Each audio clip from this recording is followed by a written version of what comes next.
The history of construction embraces many other fields like structural engineering, civil engineering, cities growing and population growth that are relatives to branches of technology science, history, and architecture to investigate the building's conservation and recorded their accomplishments.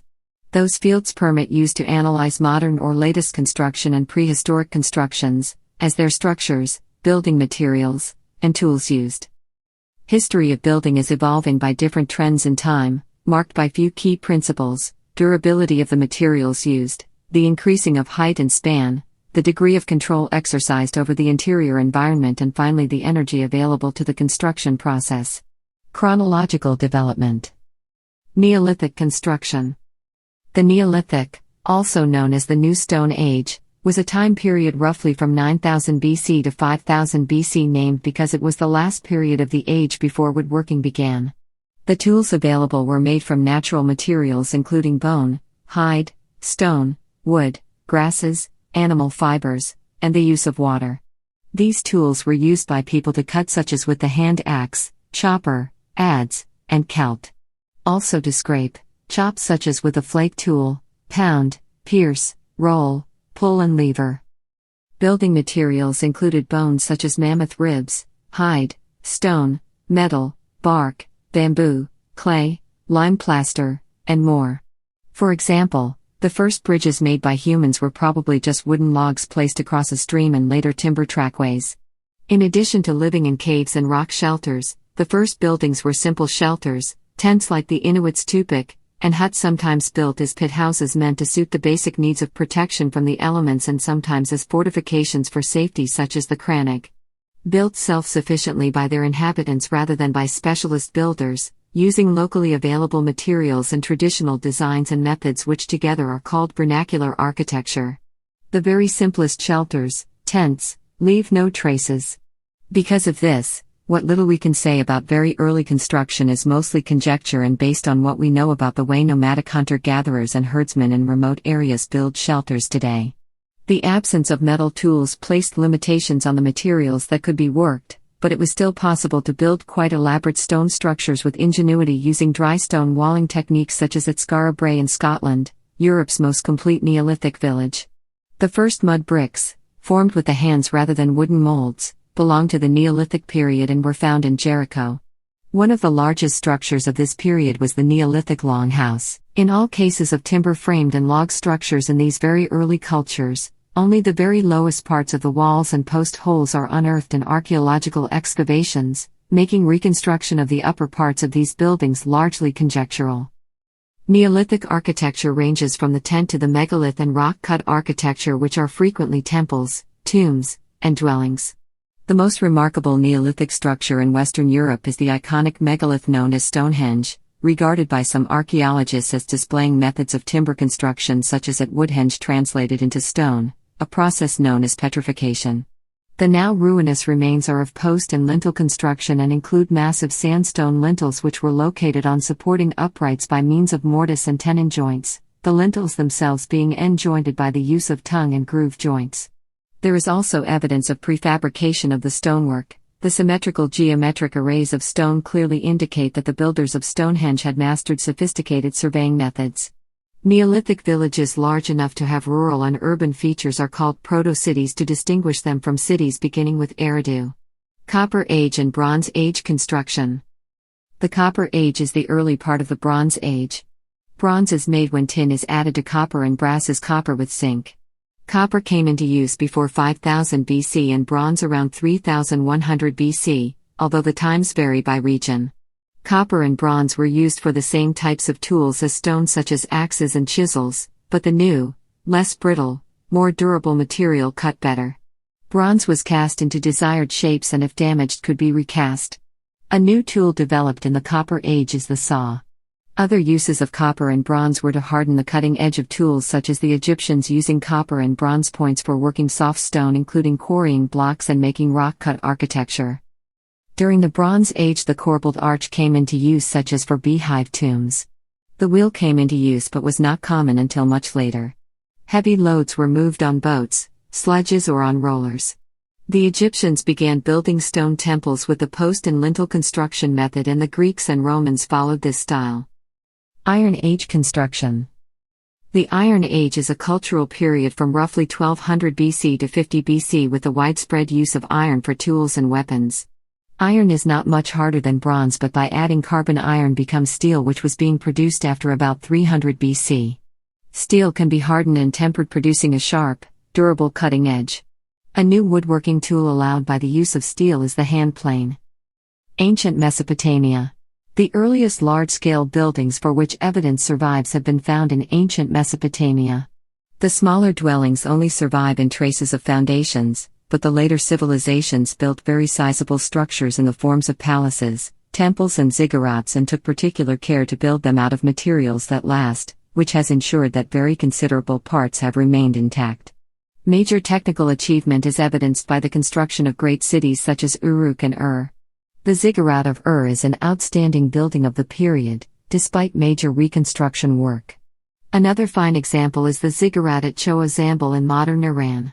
Cities created demands for new technologies such as drains for animal and human sewage and paved streets. Archaeological evidence has shown the existence of pitched brick vaults such as at Tel al-Rima in what is now Iraq. Materials. The chief building material was the mud brick, formed in wooden molds similar to those used to make adobe bricks. Bricks varied widely in size and format, from small bricks that could be lifted in one hand to ones as big as large paving slabs. Rectangular and square bricks were both common. They were laid in virtually every bonding pattern imaginable and used with considerable sophistication. Drawings survive on clay tablets from later periods showing that buildings were set out on brick modules. By 3500 BC, fired bricks came into use, and surviving records show a very complex division of labor into separate tasks and trades. Fired bricks and stone were used for pavement. Life in general was governed by complex ritual, and this extended to rituals for setting out buildings and molding the first bricks. Contrary to popular belief, the arch was not invented by the Romans, but was used in these civilizations. The later Mesopotamian civilizations, particularly Babylon and then Susa, developed glazed brickwork to a very high degree, decorating the interiors and exteriors of their buildings with glazed brick reliefs, examples of which survive in the Tehran Archaeological Museum, the Louvre Museum in Paris, and the Pergamon Museum in Berlin. Ancient Egypt. As opposed to the cultures of ancient Mesopotamia, which built in brick, the pharaohs of Egypt built huge structures in stone. The arid climate has preserved much of the ancient buildings. Materials. Adobe construction was used for ancillary buildings and normal houses in ancient times and is still commonly used in rural Egypt. The hot, dry climate was ideal for mud brick, which tends to wash away in the rain. The Ramesseum in Thebes, Egypt provides one of the finest examples of mud brick construction.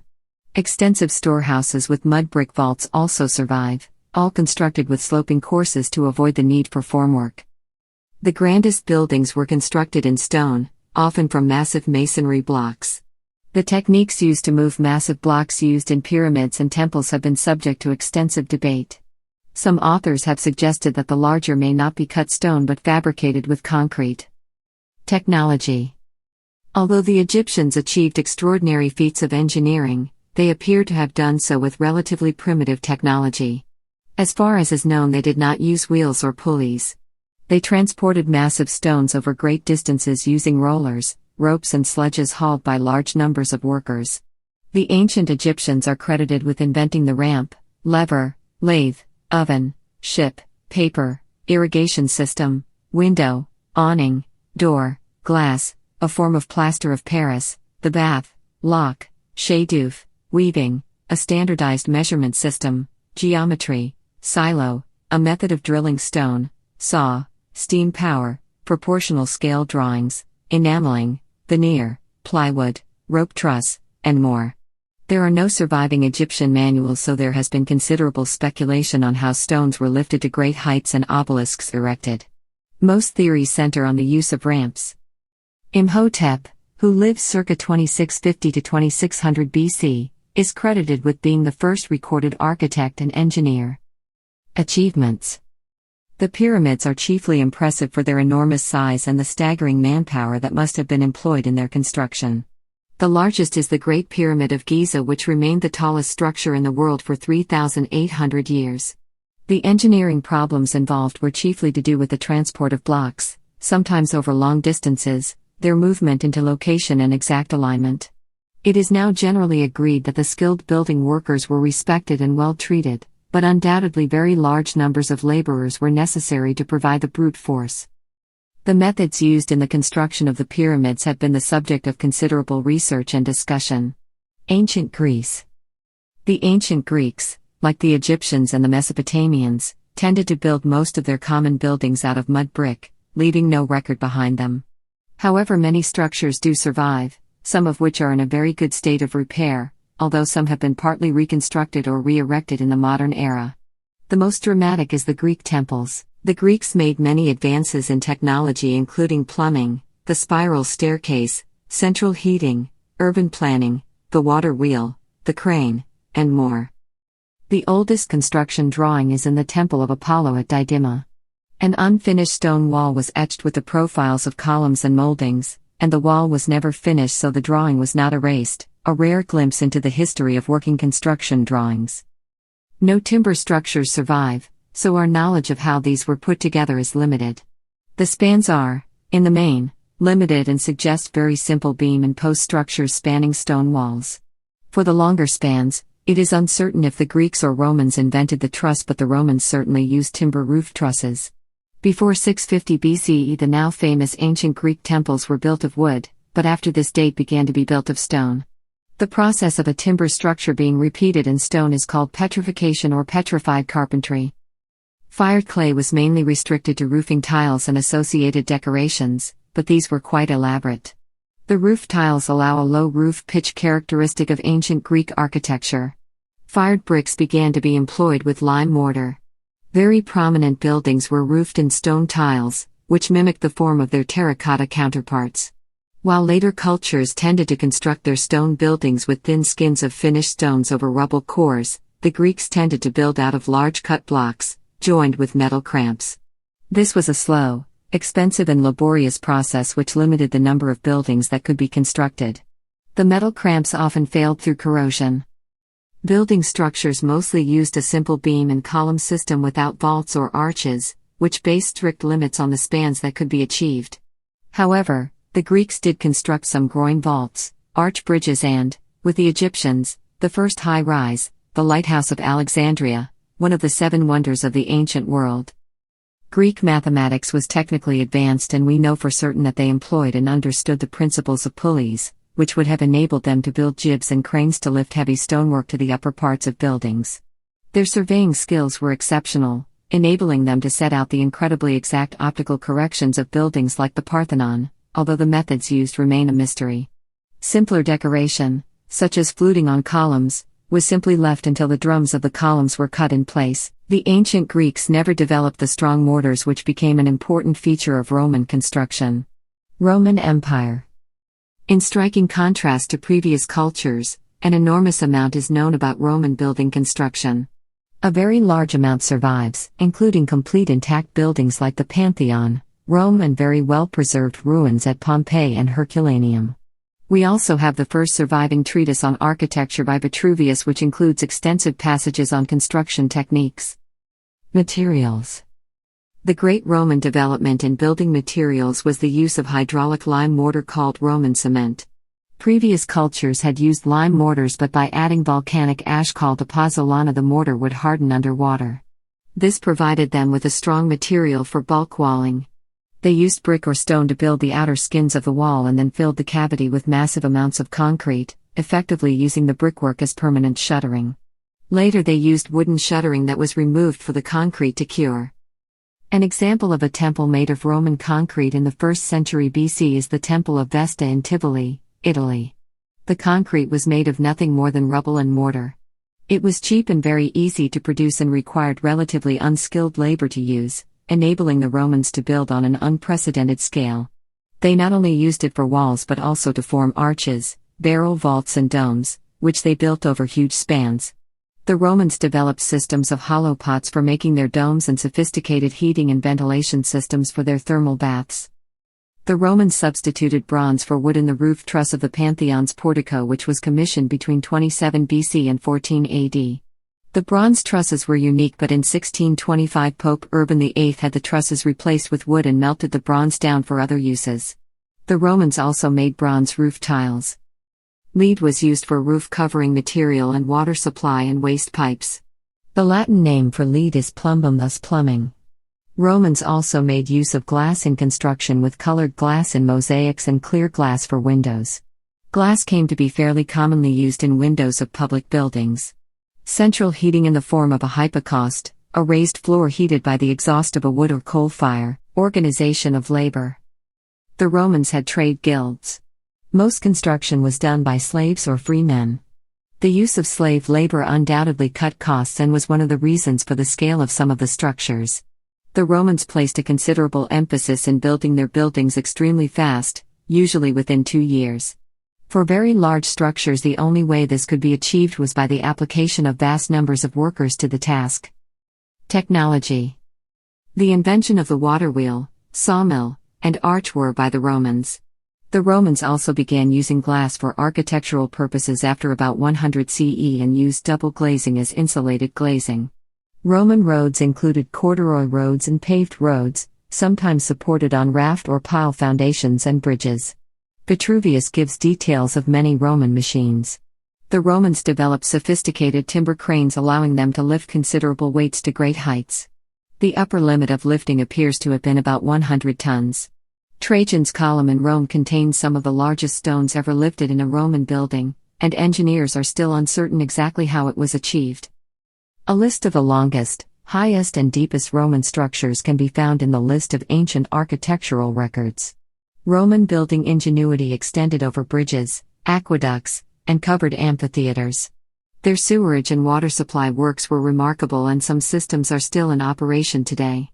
The only aspect of Roman construction for which very little evidence survives is the form of timber roof structures, none of which seem to have survived intact.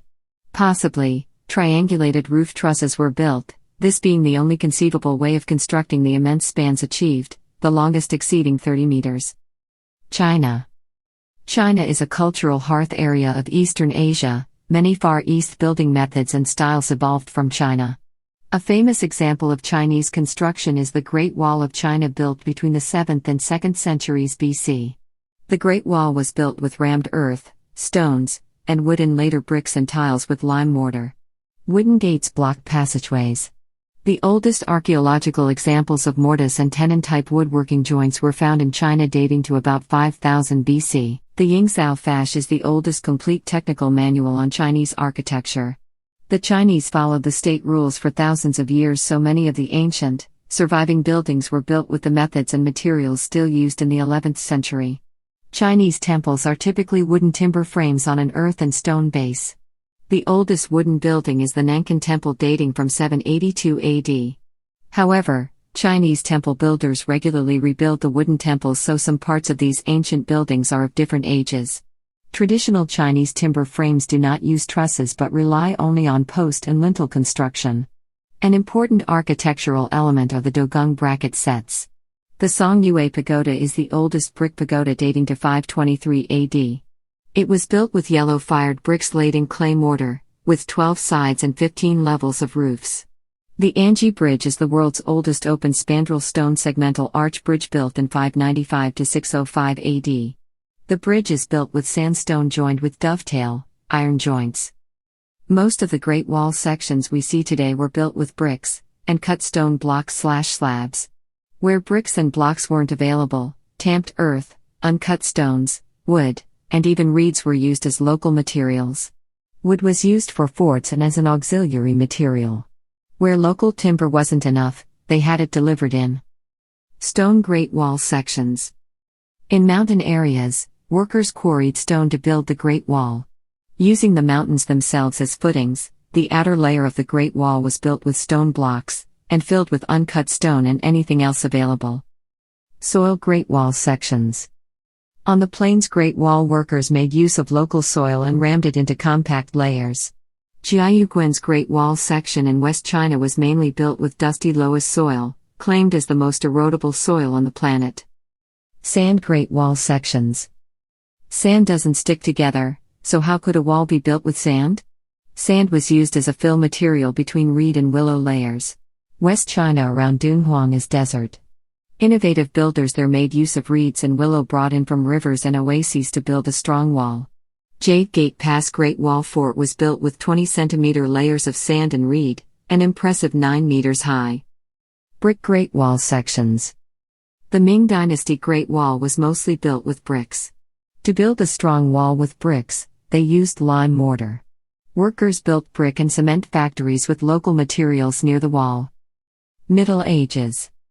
The Middle Ages of Europe span from the 5th to 15th centuries AD, from the fall of the Western Roman Empire to the Renaissance, and is divided into pre-Romanesque and Romanesque periods. Fortifications, castles and cathedrals were the greatest construction projects.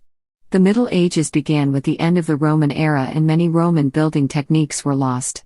But some Roman techniques, including the use of iron ring beams, appear to have been used in the Palatine Chapel at Aachen, circa 800 AD, where it is believed builders from the Langobar kingdom in northern Italy contributed to the work. A revival of stone buildings in the 9th century and the Romanesque style of architecture began in the late 11th century. Also notable are the stave churches in Scandinavia. Materials. Most buildings in Northern Europe were constructed of timber until circa 1000 AD. In Southern Europe, adobe remained predominant. Brick continued to be manufactured in Italy throughout the period 600 to 1000 AD, but elsewhere the craft of brickmaking had largely disappeared, and with it the methods for burning tiles. Roofs were largely thatched. Houses were small and gathered around a large communal hall. Monasticism spread more sophisticated building techniques. The Cistercians may have been responsible for reintroducing brickmaking to the area from the Netherlands, through Denmark and northern Germany to Poland, leading to Baksteingotik. Brick remained the most popular prestige material in these areas throughout the period. Elsewhere buildings were typically in timber or, where it could be afforded, stone.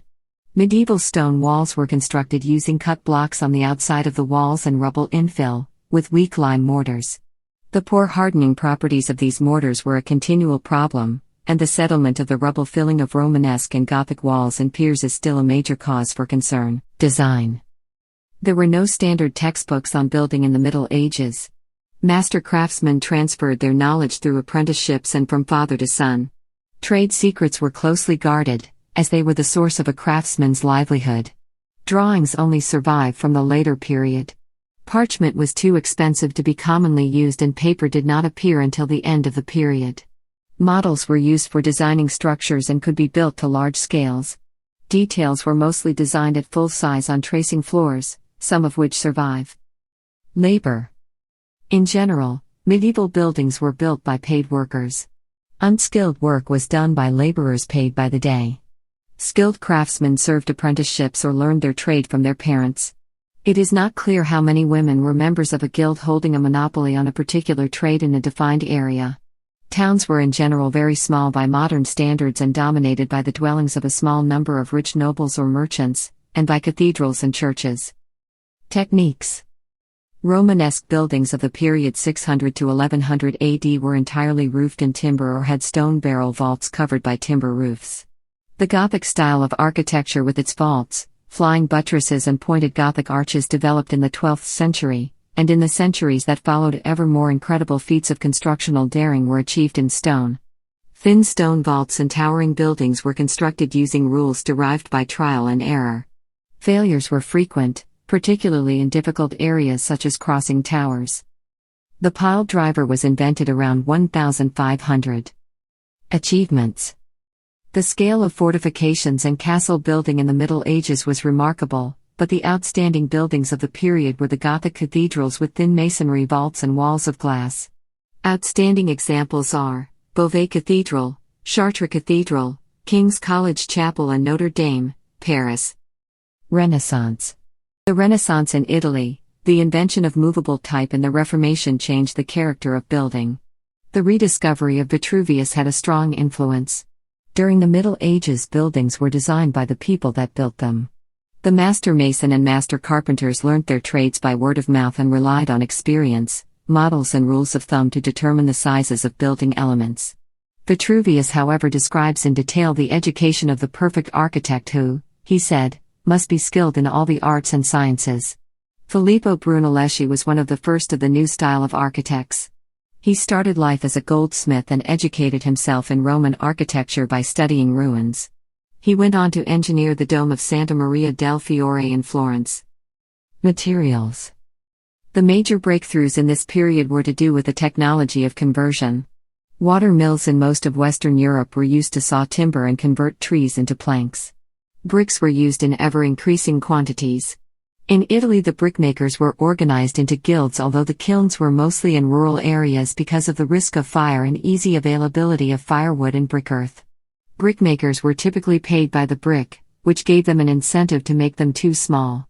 As a result, legislation was laid down regulating the minimum sizes, and each town kept measures against which bricks had to be compared. An increasing amount of ironwork was used in roof carpentry for straps and tension members. The iron was fixed using forelock bolts.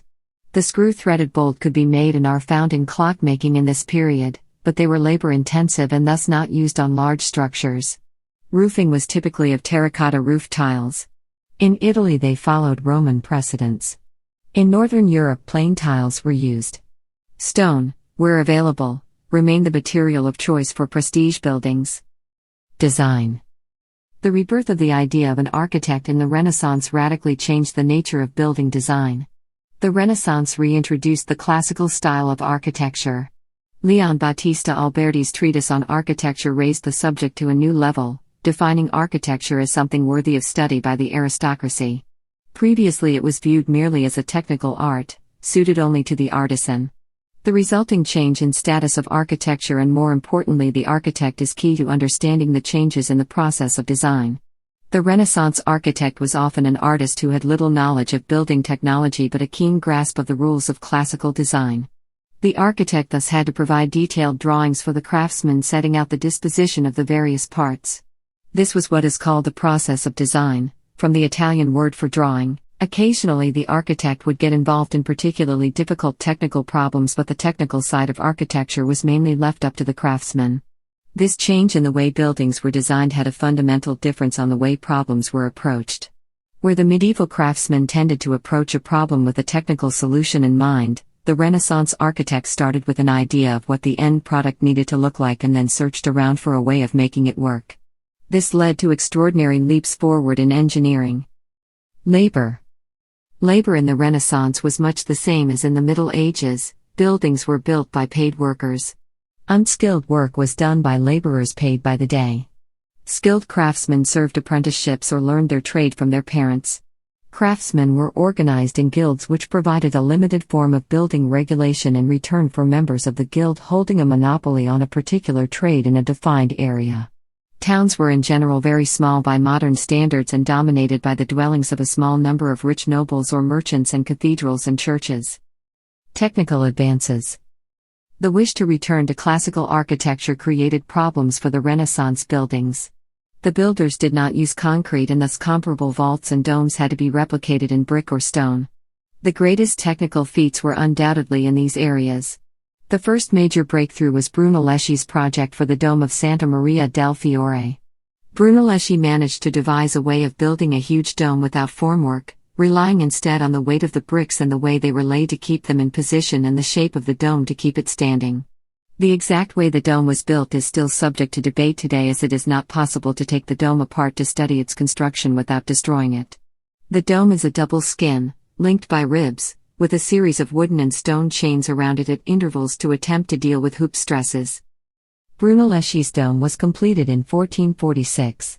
Its size was soon surpassed by the Dome of St. Peter's, built using flying scaffolding supported on the cornices and constructed using 2 stone shells. The 17th century. The 17th century saw the birth of modern science, which would have profound effects on building construction in the centuries to come. The major breakthroughs were towards the end of the century, when architect-engineers began to use experimental science to inform the form of their buildings. However, it was not until the 18th century that engineering theory developed sufficiently to allow sizes of members to be calculated. 17th century structures relied strongly on experience, rules of thumb, and the use of scale models. Materials and tools. The major breakthrough in this period was in the manufacture of glass, with the first cast plate glass being developed in France. Iron was increasingly employed in structures. Christopher Wren used iron hangers to suspend floor beams at Hampton Court Palace, and iron rods to repair Salisbury Cathedral and strengthen the dome of St. Paul's Cathedral. Most buildings had stone ashlar surfaces covering rubble cores, held together with lime mortar. Experiments were made mixing lime with other materials to provide a hydraulic mortar, but there was still no equivalent of the Roman concrete. In England, France and the Dutch Republic, cut and gauged brickwork was used to provide detailed and ornate facades. The triangulated roof truss was introduced to England and used by Inigo Jones and Christopher Wren. Many tools have been made obsolete by modern technology, but the line gauge, plumb line, the carpenter's square, the spirit level, and the drafting compass are still in regular use. Methods. Despite the birth of experimental science, the methods of construction in this period remained largely medieval. The same types of crane that had been used in previous centuries were still being employed. Flying scaffolds were employed at St. Paul's Cathedral, England, and in the Dome of St. Peter's, Rome, but otherwise the same types of timber scaffolding that had been in use centuries before were retained. Cranes and scaffolding depended on timber. Complex systems of pulleys allowed comparatively large loads to be lifted, and long ramps were used to haul loads up to the upper parts of buildings. The 18th century. The 18th century saw the development of many of the ideas that had been born in the late 17th century. The architects and engineers became increasingly professionalized. Experimental science and mathematical methods became increasingly sophisticated and employed in buildings. At the same time, the birth of the Industrial Revolution saw an increase in the size of cities and increase in the pace and quantity of construction. Materials. The major breakthroughs in this period were in the use of iron. Iron columns had been used in Wren's designs for the House of Commons and were used in several early 18th century churches in London, but these supported only galleries. In the second half of the 18th century, the decreasing costs of iron production allowed the construction of major pieces of iron engineering. The Iron Bridge at Coalbrookdale is a particularly notable example. Large-scale mill construction required fireproof buildings, and cast iron became increasingly used for columns and beams to carry brick vaults for floors. The Louvre in Paris boasted an early example of a wrought iron roof.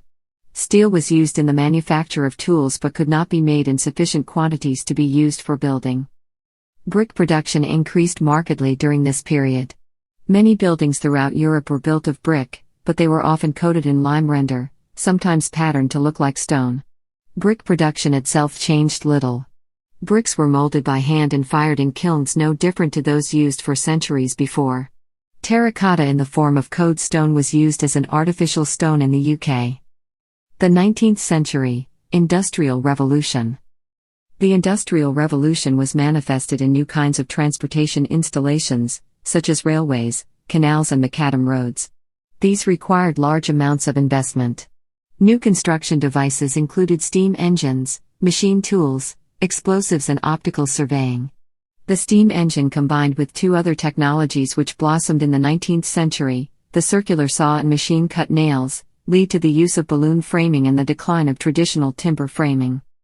As steel was mass-produced from the mid-19th century, it was used, in form of I-beams and reinforced concrete. Glass panes also went into mass production, and changed from luxury to every man's property. Plumbing appeared, and gave common access to drinking water and sewage collection. Building codes have been applied since the 19th century, with special respect to fire safety. The 20th century. With the Second Industrial Revolution in the early 20th century, elevators and cranes made high-rise buildings and skyscrapers possible, while heavy equipment and power tools decreased the workforce needed. Other new technologies were prefabrication and computer-aided design. Trade unions were formed to protect construction workers' interests and occupational safety and health.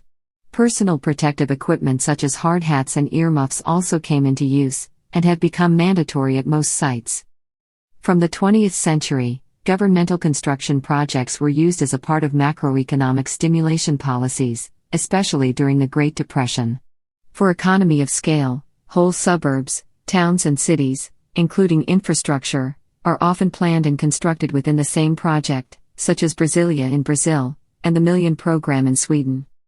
By the end of the 20th century, ecology, energy conservation and sustainable development had become important issues of construction. Academic discipline.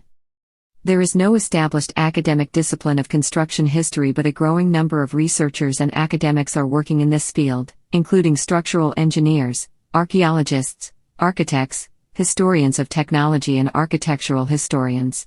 Although the subject has been studied since the Renaissance and there were a number of important studies in the 19th century, it largely went out of fashion in the mid-20th century.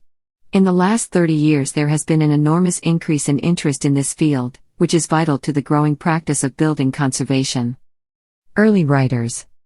The earliest surviving book detailing historical building techniques is the treatise of the Roman author, Vitruvius, but his approach was neither scholarly nor systematic. Much later, in the Renaissance, Vasari mentions Filippo Brunelleschi's interest in researching Roman building techniques, although if he wrote anything on the subject it does not survive. In the 17th century, Rusconi's illustrations for his version of Leon Battista Alberti's treatise explicitly show Roman wall construction, but most of the interest in antiquity was in understanding its proportions and detail, and the architects of the time were content to build using current techniques. While early archaeological studies and topographic works such as the engravings of Giovanni Battista Piranesi show Roman construction, they were not explicitly analytical, and much of what they do show is made up. 19th century studies. In the 19th century, lecturers increasingly illustrated their lectures with images of building techniques used in the past, and these type of images increasingly appeared in construction textbooks, such as Ronlitz. The greatest advances, however, were made by English and French architects attempting to understand, record and analyze Gothic buildings. Typical of this type of writing are the works of Robert Willis in England, Viollet-le-Duc in France, and Ungewitter in Germany. None of these, however, were seeking to suggest that the history of construction represented a new approach to the subject of architectural history. Auguste Choisy was perhaps the first author to seriously attempt to undertake such a study. The early 20th century studies. Santiago Huerta has suggested that it was modernism, with its emphasis on the employment of new materials, that abruptly ended the interest in construction history that appeared to have been growing in the last few decades of the 19th century and the early years of the 20th. With the advent of concrete and steel frame construction, architects, who had been the chief audience for such studies, were no longer as interested as they had been in understanding traditional construction, which suddenly appeared redundant. Very little was thus published between 1920 and 1950. The revival of interest started in archaeology with the studies of Roman construction in the 1950s, but it was not until the 1980s that construction history began to emerge as an independent field. The late 20th century. By the end of the 20th century, steel and concrete construction were themselves becoming the subject of historical investigation. The Construction History Society was formed in the UK in 1982. It produces the only academic international journal devoted to the subject annually. The first International Congress on Construction History was held in Madrid in 2003. This was followed by the Second International Congress in 2006 in Queen's College, Cambridge, England, and the Third International Congress held in Cottbus in 2009, and the Fourth International Congress held in Paris in July 2012.